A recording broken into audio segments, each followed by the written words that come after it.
on démarre le colloque à nouveau avec Jean-Yves Quilien. Comme vous savez, Jean-Yves vous a parlé hier matin, c'était déjà hier matin, de l'autodétermination en règle générale. Là, il va vous parler de l'autodétermination des professionnels. Vous avez vu qu'on a beaucoup parlé des professionnels hier et ce matin. Donc, Jean-Yves a beaucoup travaillé sur la question, notamment à la demande de Denis Piveteau, qu'il avait associé à sa présentation au moment de la conférence des métiers en février 2022. Donc, nous saluons le spécialiste. Et ensuite, nous ouvrirons une table ronde. Donc, quand tu veux, maestro. Merci Marie-Christine. Alors effectivement, cette intervention pour réfléchir à ce que peut signifier le terme d'autodétermination pour les professionnels de nos établissements se situe en continuité avec l'intervention que j'ai faite hier par défaut, comme vous vous souvenez, sur l'autodétermination des personnes polyhandicapées. Et donc, pour illustrer cette continuité et le sens que ça peut avoir, et pour ceux qui n'étaient pas là hier, je vais repartir de une ou deux diapos que j'ai montrées hier sur le sens de l'autodétermination tel qu'on peut se l'approprier pour les personnes accompagnées, mais donc peut-être aussi pour les professionnels. C'est ce qu'on va essayer de voir, si ça fait sens aussi pour les professionnels.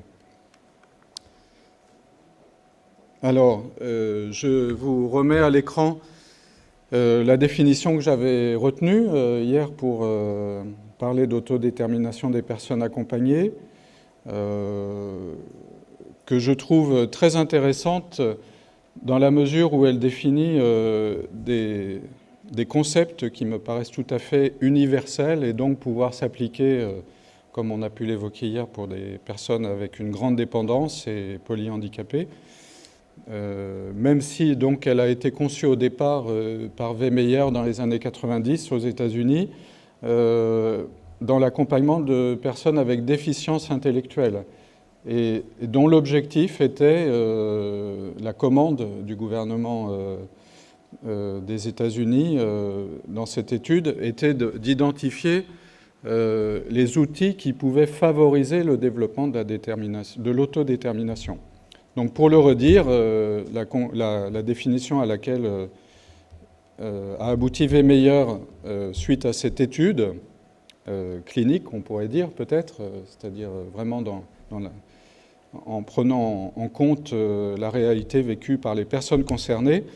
Donc Wehmeyer a défini l'autodétermination comme la capacité à agir comme principal agent causal dans sa vie pour faire des choix et prendre des décisions concernant sa qualité de vie, libre d'influence ou d'interférence extérieure indue. Pour redire aussi ce que j'ai évoqué hier, mais dans le questionnement de savoir si on peut l'appliquer aux professionnels, les termes importants, bien sûr, sont agent causal principal dans sa vie, bon, ce qui déjà pose une question peut-être dans le milieu professionnel, pour faire des choix et prendre des décisions concernant sa qualité de vie. On voit tout de suite que cette notion de qualité de vie au travail, aujourd'hui, elle est absolument centrale dans tous nos établissements. Et libre d'influence et d'interférence extérieure. Bon, je ne ferai pas de commentaires, mais on peut voir tout de suite quel écho ça peut avoir dans l'organisation des établissements. Bon, je ne vais pas redévelopper ça, ce n'est pas le sujet cet après-midi, mais je trouve intéressant de se questionner, de partir de cette définition pour voir le sens que ça peut prendre pour les professionnels. J'avais projeté hier aussi cette diapo donc, qui vient du blog de Optoys, qui précise les différentes caractéristiques de l'autodétermination, donc l'autonomie, l'empowerment psychologique, pour le redire rapidement, l'autorégulation et la réalisation de soi-même. Donc caractéristique d'un comportement autodéterminé. Donc cette présentation, enfin la commande faite par le GPF pour cette intervention, effectivement, comme l'a dit Marie-Christine, est de présenter le rapport de Denis Piveteau, donc qu'il a produit à la demande du gouvernement en 2022. Et effectivement, le GPF a été étroitement associé à ce travail, puisqu'on a été auditionné par Denis Piveteau et ça a donné lieu à un échange passionnant avec lui. Sébastien Le Goff était présent aussi à ce moment-là. Et on a été très étonnés, parce que c'est assez rare, à vrai dire, dans les échanges qu'on peut avoir avec les pouvoirs publics, enfin avec le gouvernement, pour être peut-être plus précis. On a été assez étonnés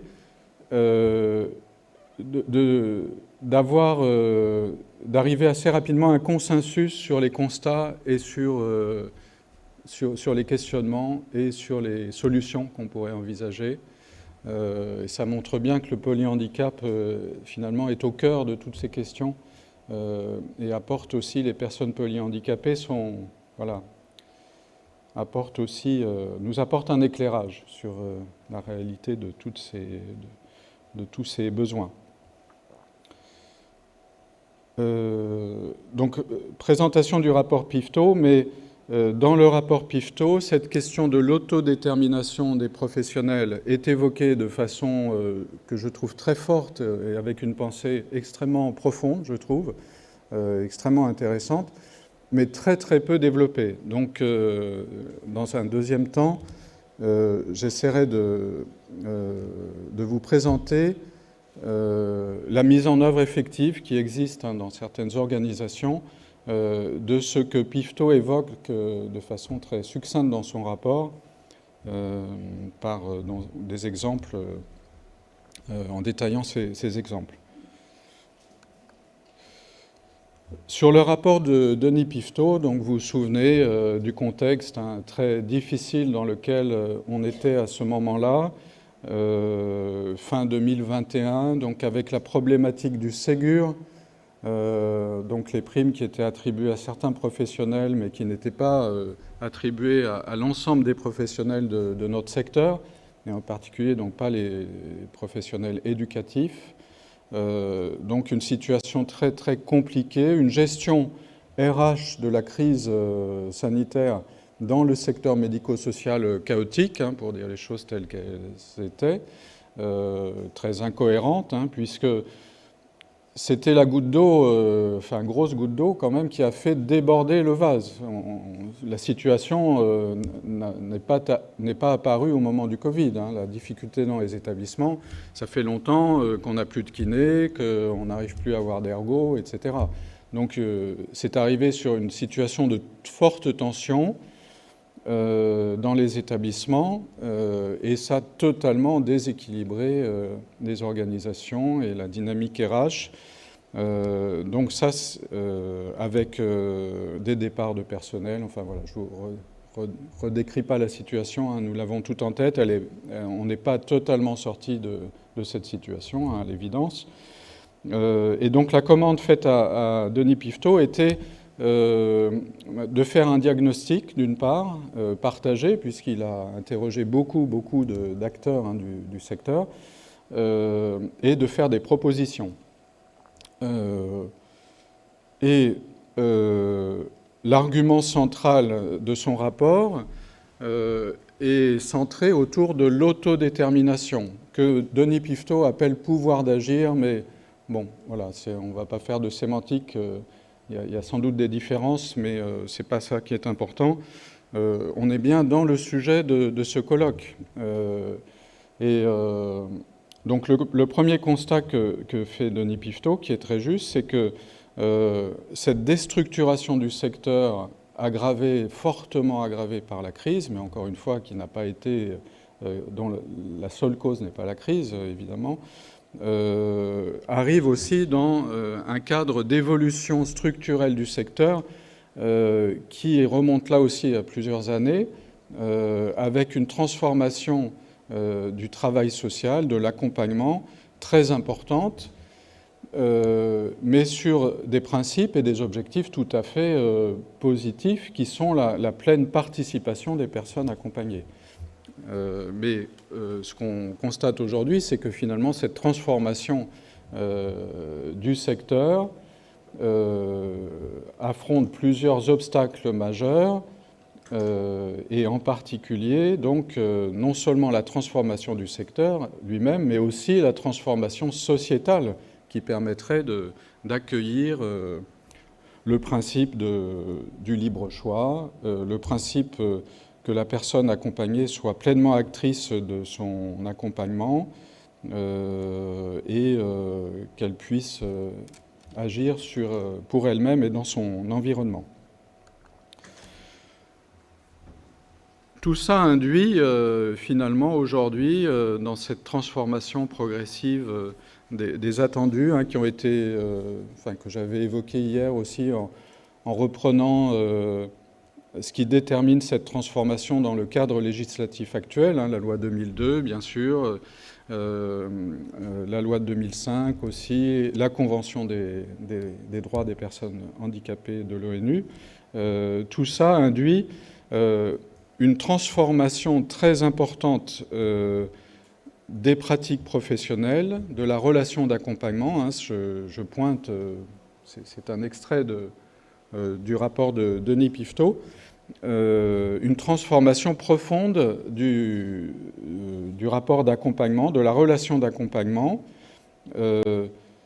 qui est un enjeu complexe à mettre en œuvre. On en parle depuis hier, pour permettre l'autodétermination des personnes accompagnées, et a fortiori, bien sûr, dans le champ du polyhandicap, ça déstabilise aussi des repères professionnels existants, et ça rajoute une difficulté aujourd'hui importante, finalement, dans un contexte qui lui-même est déjà difficile. Le deuxième élément aussi que j'ai évoqué juste à l'instant, c'est que cette transformation des pratiques professionnelles n'est possible que si la société est accueillante à cette transformation et elle-même s'ouvre à la participation des personnes handicapées, quel que soit leur handicap. Et on voit bien les freins majeurs auxquels on est confronté encore aujourd'hui, des années après la loi 2002, 20 ans après. Je ne sais pas, en termes d'accessibilité, en termes de scolarité. L'éducation nationale n'a découvert que tous les enfants polyhandicapés, quel que soit leur polyhandicap, pouvaient être scolarisés qu'en 2020. Donc vous voyez que le chemin est encore long et prend beaucoup de temps surtout. Voilà, donc ce contexte, transformation du secteur, transformation des pratiques professionnelles. Et ce que Denis Pifteau illustre, alors pas dans son rapport, mais dans une conférence auquel je vous renvoie, qu'on trouve facilement sur Internet, qui est son intervention à l'IRTS des Hauts-de-France, intervention vraiment remarquable où il présente son rapport et où il en dit plus que ce qu'il a écrit. Il s'autorise aussi à en dire plus parce que voilà, il a plus de liberté de parole que de liberté d'écrit dans un rapport commandé par le gouvernement. Et donc il fait ce petit schéma que je trouve très éclairant, simple et très éclairant. Donc ça, on va dire que c'est la situation actuelle ou préexistante, où la relation d'accompagnant à l'accompagné est dissymétrique. C'est l'accompagnant qui fixe les objectifs, et la personne, bien sûr, participe, mais voilà, il y a une position surplombante quand même de l'accompagnant, historique, on va dire.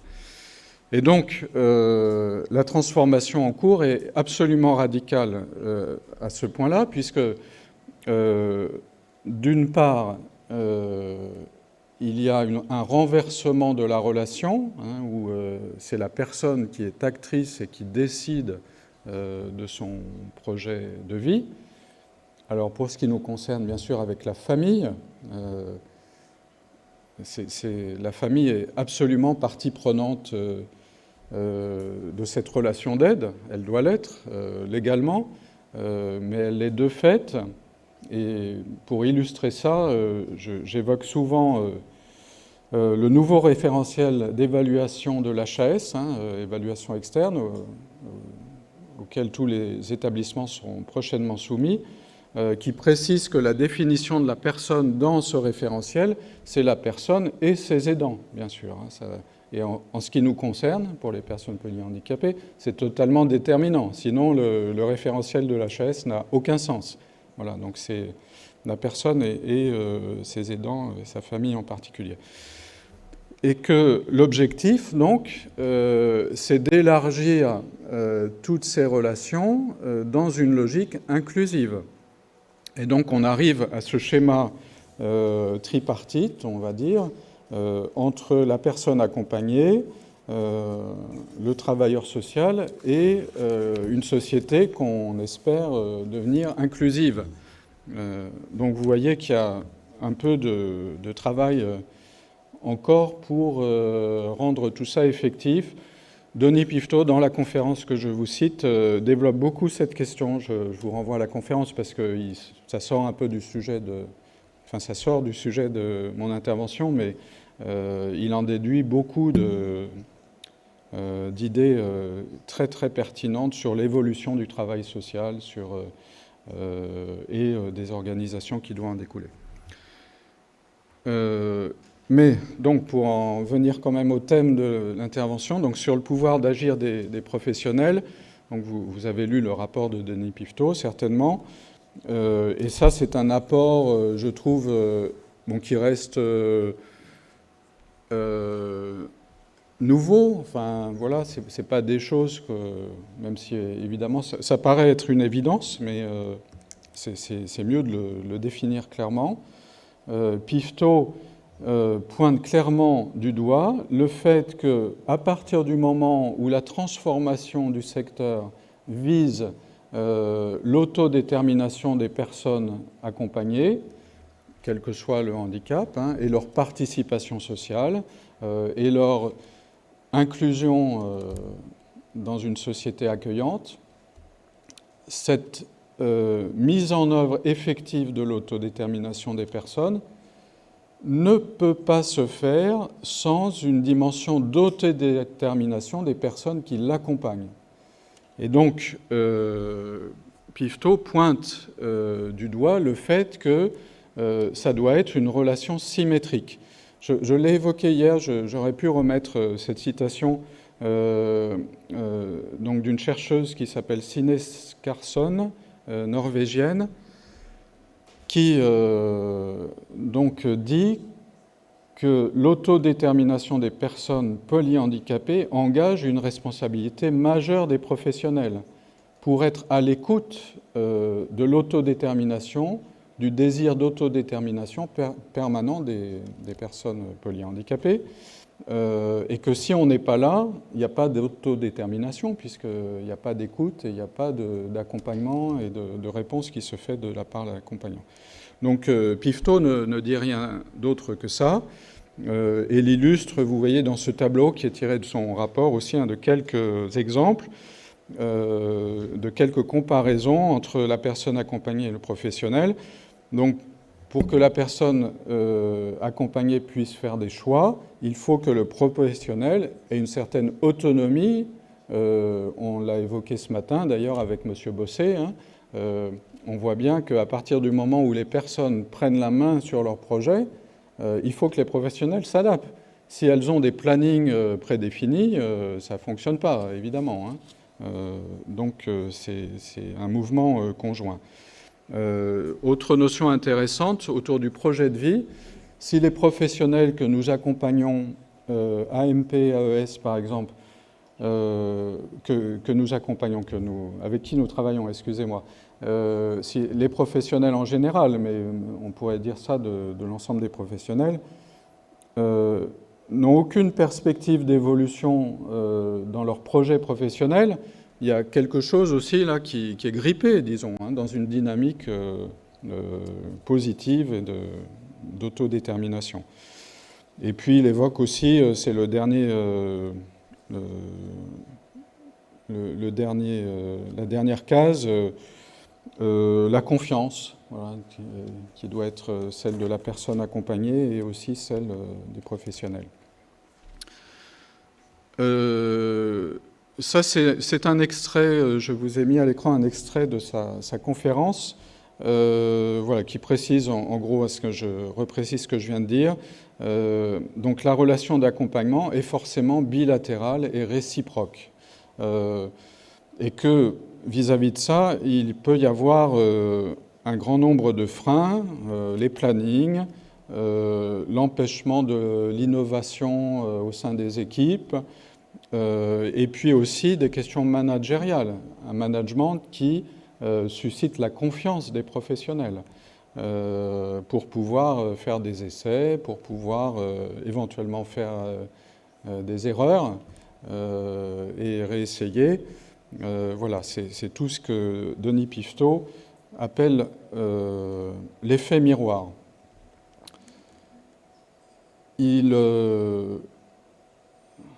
En poussant au bout cette question-là, il dit que, ce qui est tout à fait vrai, bien sûr, on en fait tous l'expérience, que si un professionnel n'est pas bien traité, il ne peut pas bien traiter les personnes qui l'accompagnent. Voilà, c'est un exemple qui peut être dramatique de cet effet miroir. Les situations qui ont été évoquées ce matin sont de cet ordre-là. Dans le sens où, la plupart du temps, s'il y a de la maltraitance dans des établissements, c'est à cause d'une organisation... Enfin, c'est à cause, pas seulement, bien sûr, hein, il y a des raisons personnelles, des fois, hein, qui participent de ces situations dramatiques, mais ça peut être à cause d'un taux d'encadrement insuffisant. Ça peut être à cause et s'il y a un taux d'encadrement insuffisant, ça peut être à cause de financement insuffisant. Enfin, vous voyez, c'est un effet miroir, donc, qui peut avoir des causes, des enjeux très, très importants, très profonds. Ce que Denis Pifto évoque aussi, à travers donc l'autre aspect de cet effet miroir du pouvoir d'agir, qui est un effet ricochet, qui est très intéressant aussi. Hein, c'est une idée, je trouve, très intéressante. Donc l'effet ricochet, c'est que si le professionnel n'a pas de pouvoir d'agir, il va être forcément donc lui-même en difficulté de pouvoir accompagner l'autodétermination des personnes accompagnées. Donc ça nécessite un certain type de management.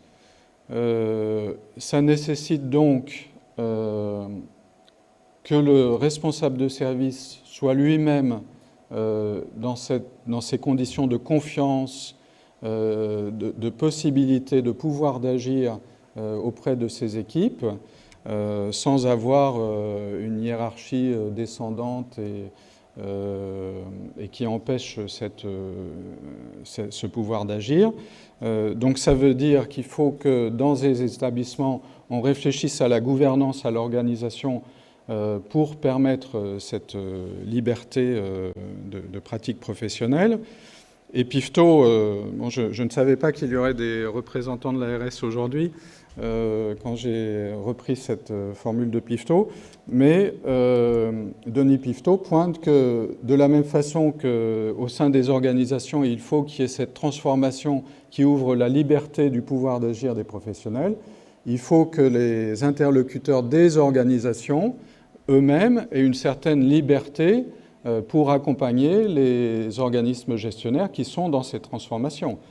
On évoquait à midi les dysfonctionnements parfois de la MDPH qui freinent totalement cette souplesse de réorganisation parce que la MDPH ne sait pas encore qu'il y a des plateformes qui proposent une offre de services diversifiée, par exemple.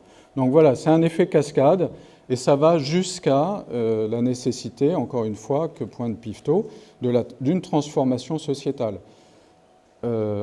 Sans pouvoir détailler ça aujourd'hui, mais c'est un des arguments que retient Pifto aussi pour envisager une redéfinition du travail social qui intègre tous ces éléments sociétaux et avec les enjeux de transformation qui peuvent être portés par le travail social pour revaloriser pour le travail social et redonner du sens au travail.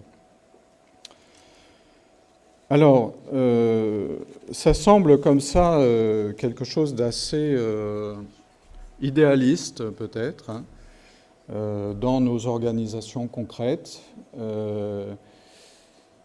C'est de toute façon quelque chose qui s'inscrit forcément dans le temps long. Je vais essayer de l'illustrer. Mais néanmoins, Pifto donne donc dans son rapport quelques pistes. Alors non pas de modèle, parce que sur ces questions-là, il n'y a pas de modèle qui existe, puisque chaque organisation est spécifique en fonction du public accompagné, par exemple, mais de l'histoire de l'association et des enjeux, de son implantation, etc. Donc évidemment, il n'y a pas de modèle. Mais néanmoins, il y a des exemples très intéressants, et donc Pifto en cite quelques-uns, en particulier donc l'association Buurtzorg aux Pays-Bas, et d'autres modes de transformation autour de la gouvernance partagée. J'ai choisi de prendre l'exemple de Buurtzorg parce que, d'une part, c'est un exemple qui est très bien décrit dans la littérature aujourd'hui, en particulier par Frédéric Laloux, j'y viendrai tout à l'heure. Il est très bien décrit, mais surtout, c'est un exemple qui a été étudié de près et dont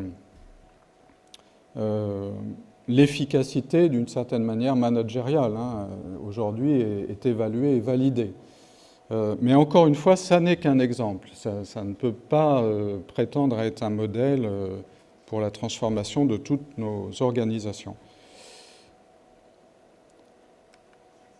Alors, Buurtzorg, donc, j'ai pris ces informations sur le site. C'est une association des Pays-Bas, qui est une association de soins infirmiers à domicile, qui a été créée donc, en 2006 par son fondateur qui s'appelle Jos de Blok, avec quelques infirmières qui n'en pouvaient plus de travailler dans ce qu'on appelle en France des SIAD, tel qu'il fonctionnait à l'époque, c'est-à-dire avec ce qu'on appelle un fonctionnement rationalisé, c'est-à-dire le temps compté.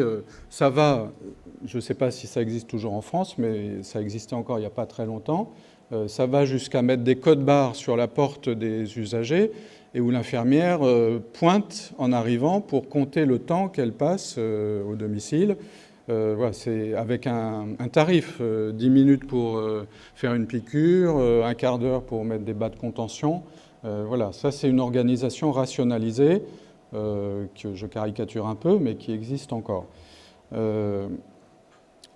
Jos de Blok et son équipe a pris le contre-pied complet de ce mode d'organisation, à partir d'un principe qui rejoint notre thème, et qui va nous rejoindre, c'est qu'en fait, ils ont considéré que le métier des infirmières, ce n'était pas faire des piqûres. C'était rendre les patients autonomes.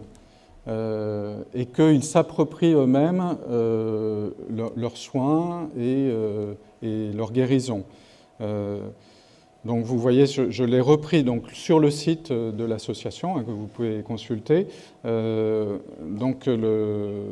il est indiqué que leur métier, c'est d'essayer de rendre les personnes autonomes et à mener la vie la plus riche possible. On est bien dans l'autodétermination, dans l'accompagnement de l'autodétermination. Sur la base de 4 idées fortes, Donc que les personnes veulent contrôler leur vie, qu'elles s'efforcent de maintenir leur qualité de vie. On rejoint là aussi un concept central de l'autodétermination, qu'elles recherchent de l'interaction sociale et qu'elles recherchent des relations chaleureuses avec tout le monde et en particulier avec les accompagnants, par exemple. Et donc l'objectif sur cette base-là n'est plus de rationaliser la pratique, mais que le professionnel s'adapte aux clients. Encore une fois, c'est la façon dont c'est décrit sur le site de cette association, Boardsorg.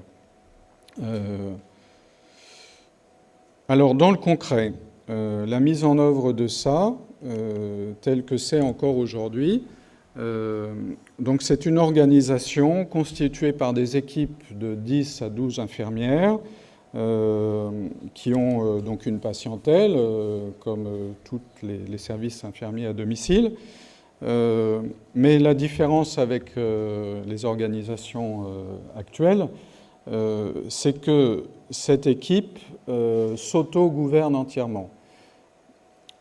Concrètement, donc c'est l'équipe elle-même, dans laquelle il n'y a pas de chef, qui gère les admissions des patients, qui organise son planning, qui fait le tableau des congés, qui gère son budget et les investissements, qui s'occupe des recrutements et de la formation.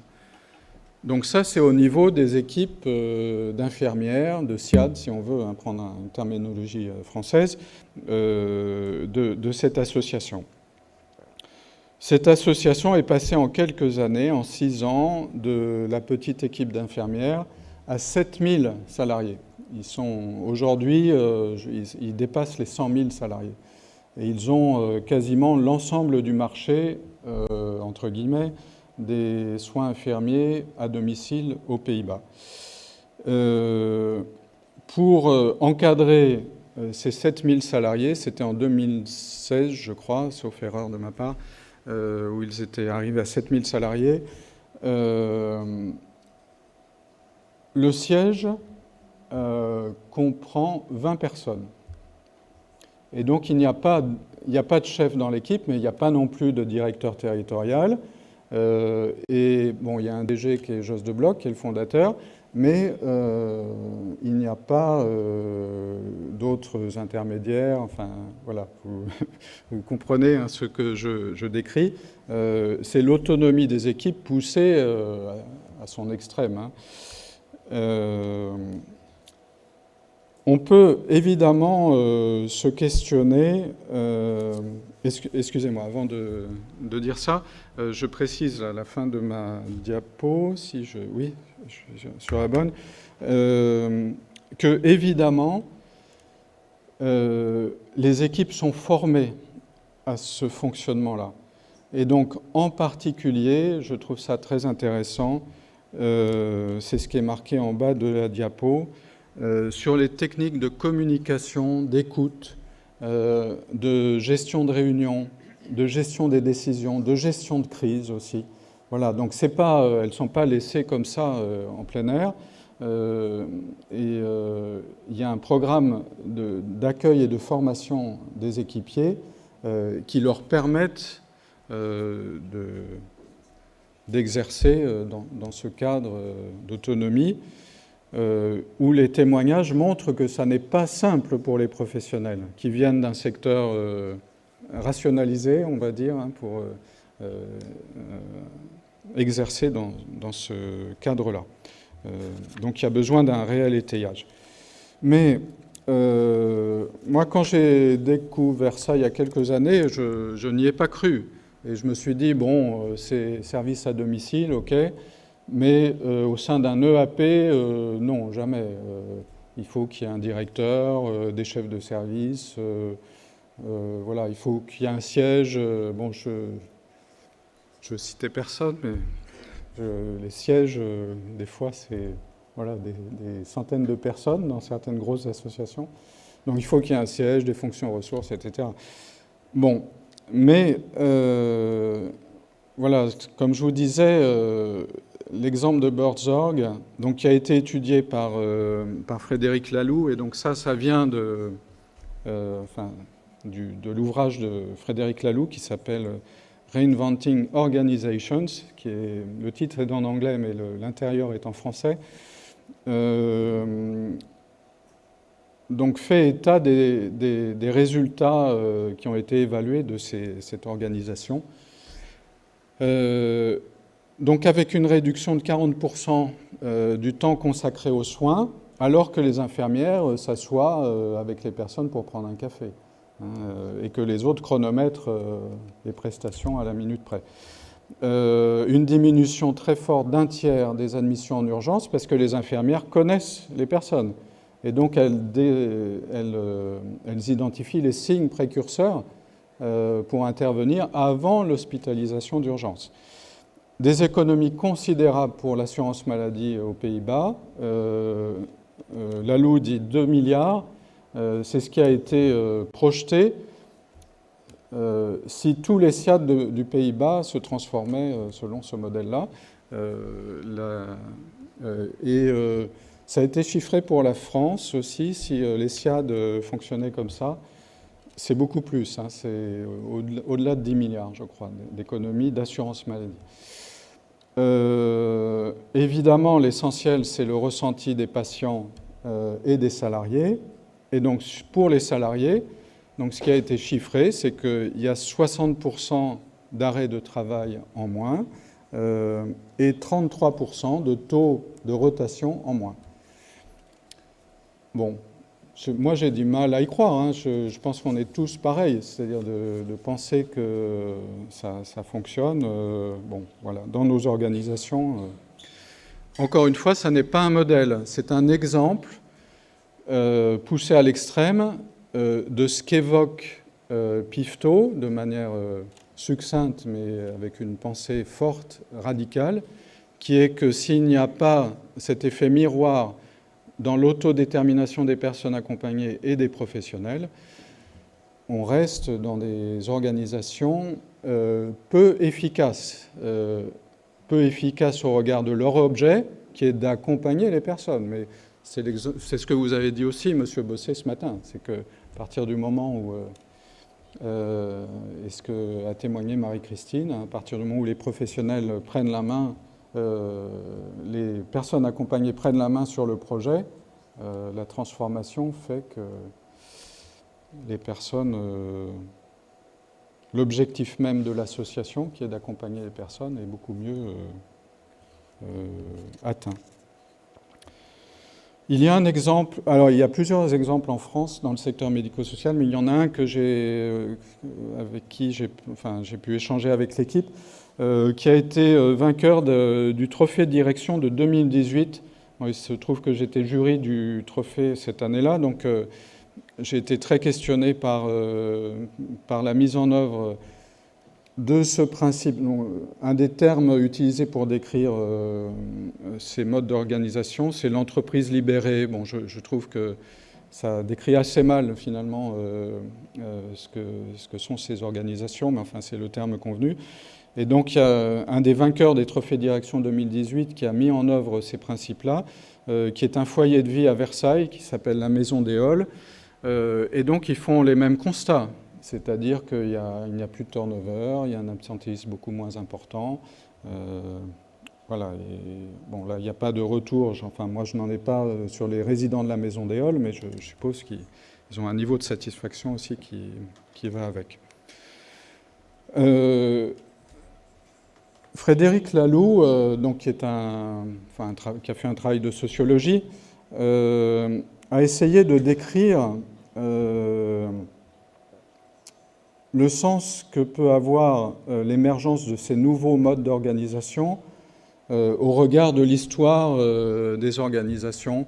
Bon, donc il a fait ce schéma qui est relativement intéressant puisqu'on voit qu'effectivement, depuis que l'homme est sur Terre, il y a une histoire des organisations avec des principes qui évoluent, des principes fondateurs des organisations qui évoluent.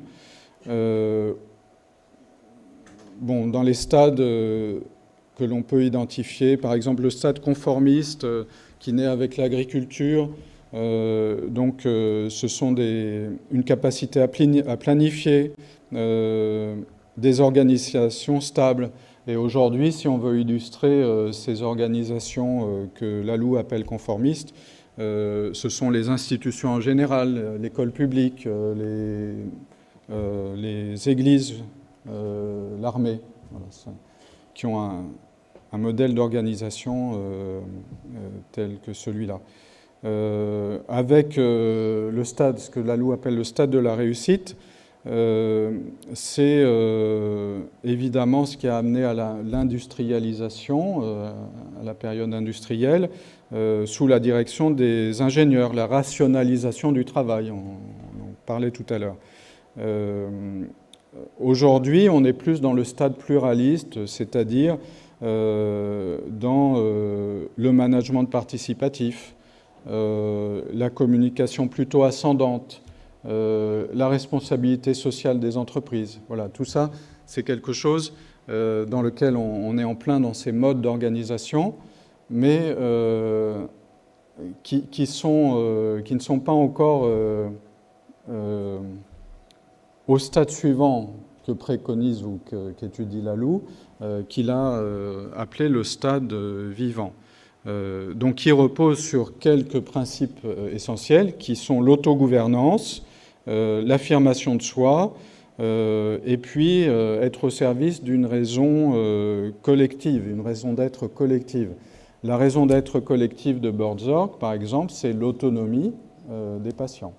Voilà, c'est pas de faire du chiffre d'affaires, c'est l'autonomie des patients. Et donc toute l'organisation et tout le fonctionnement est dédié à cet objectif.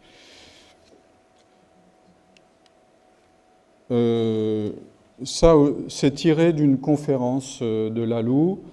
Enfin, il n'utilisait pas ses photos, mais c'est parce que lui dit, ce qui est discutable, mais je pense qu'il faut le prendre au sens allégorique, que le vivant est organisé de cette façon-là, en réseau. Il prend l'exemple de la forêt, par exemple. S'il n'y a pas un arbre qui décide pour tous les autres, c'est un réseau et ça fonctionne en réseau. C'est pareil pour la cellule. Dans la cellule, il y a différents composants et il n'y en a pas un qui prend la main sur les autres. Et donc, c'est tout le vivant, selon lui, à ce mode d'organisation en réseau où il n'y a pas de chef. Il n'y a pas de chef et que donc, ça illustre bien le mode de fonctionnement de ces nouvelles organisations. Je le dis entre parenthèses, je pense qu'il faut vraiment le prendre au plan allégorique uniquement. Oui, d'accord. J'avance. J'arrive au terme. J'en ai plus que 2. Oui, tout va bien. Bon, il ne faut pas le prendre au sens littéral, parce que, bon, je le dis entre parenthèses, Laloux fait quelques références à ce qui s'appelle la philosophie ou l'approche intégrale, qui est une forme de syncrétisme pour trouver une vision commune entre toutes les philosophies, toutes les spiritualités, entre la spiritualité et la science. Bon, voilà, moi je n'adhère pas du tout à ça, mais il faut garder en tête l'allégorie que ça présente et qui questionne en tout cas. Alors, on arrive au terme qui est de voir dans quelle mesure ces nouvelles organisations, encore une fois, non pas comme modèle, ni même peut-être comme exemple, mais comme questionnement de l'évolution de nos propres organisations, rentrent dans ce qu'on a défini pendant ce colloque comme des éléments essentiels de l'autodétermination. Sur l'autonomie, bien sûr, on est en plein dedans, c'est l'autogouvernance, c'est la gouvernance partagée aussi, qui est une notion évoquée par Pifto dans son rapport. La gouvernance partagée, c'est redéfinir un mode de gouvernance qui intègre les personnes accompagnées et leurs familles. Je crois que là aussi, il y a une vraie réflexion à avoir aujourd'hui pour redéfinir la place des familles et des personnes accompagnées, non pas sans doute sur le modèle ancien des associations de familles, sans doute pas, mais en tout cas qu'il y ait une gouvernance partagée.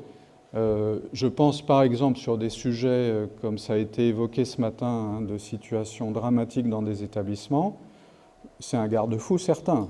S'il y a un échange réel, une gouvernance partagée qui reste sans doute à inventer dans beaucoup d'endroits, mais bon, voilà, l'autonomie. Sur l'empowerment psychologique, bien sûr, au sein des établissements, il y a des outils d'empowerment des professionnels. Il y a tout ce qui relève de la communication interne, en pensant à ce que met en place Buurtzorg, c'est-à-dire la communication non violente. Je pense que, on peut en avoir bien besoin dans nos établissements, d'avoir quelques modes de communication entre nous.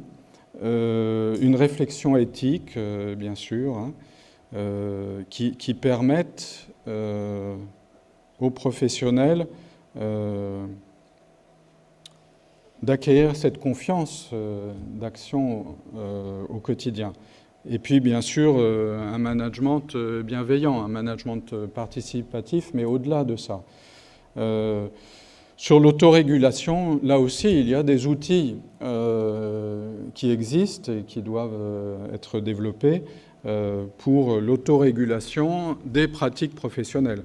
C'est bien sûr la formation, l'analyse de pratique, la supervision, la démarche qualité, la bientraitance aussi, qui doit être un cadre de régulation absolument indispensable dans les pratiques professionnelles.